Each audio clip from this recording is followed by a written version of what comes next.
Video mga persa, may panibago naman tayong i-repair. Okay. No power mga persa. So, sana yun. Ay! Dito na. Ang brand nito? Samsung A51. Oh, sige. Fire. Okay, unang step natin ay buksan na natin ito. Ang casing nya. I-check natin. Ayan, talaga lumubo talaga. A51 ang baterya nya. Ayan o. Okay. Siyempre, ang second step din, tanggalin natin mga bolt dito. Ayan. Order lang kayo sa link natin sa baba or sa taas. Meron naka-post dyan sa taas natin. Ayan. Siyempre. Tanggalin natin mga bolt dito. Ito. Ayan. Ganito lang mag-DIY mga kapersa. Para kayo na mismo mag-repair. Okay. Ayan na. Dito may bolt pa dito sa kabila. Ito siyempre dito ang side, pitin mo ng kuko mo over side, no? Yan. Okay. Parang may nakalimutan tayo kapersa. Ito pala, tusukin natin dito ang SIM. Yan, para matanggal siya. Yan.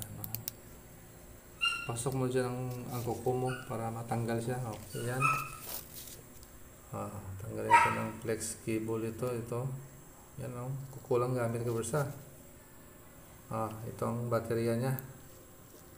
Siyempre lumubo ito kapersa. Ayan. Hanapin tayo ng mga plastic na mga manipis. Masukitin na natin yan. Ayan o.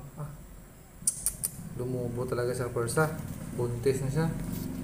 So itong brand new natin mga kapersa, in-order natin sa Shopee. Ayan. Thank you pala kay Mita dyan. Affiliate na tayo sa Shopee mga kapersa. Ito na. Subukan natin.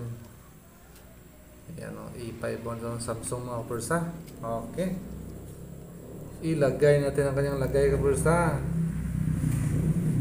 Tanggalin natin ang kanyang masking tip. Ayan. Siyempre kung ikatan dito ang flex cable sa baterya.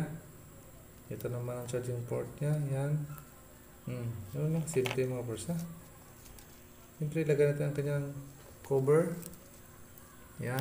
Center cover nya. Kasimple lang kapersa. Ilak lang natin. Ayan.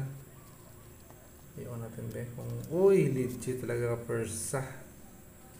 Ayan. Samsung talaga. May display. Kaya pala hindi siya nag-power, kaya nag-lobo na kapersa. Yan. Thank you for watching.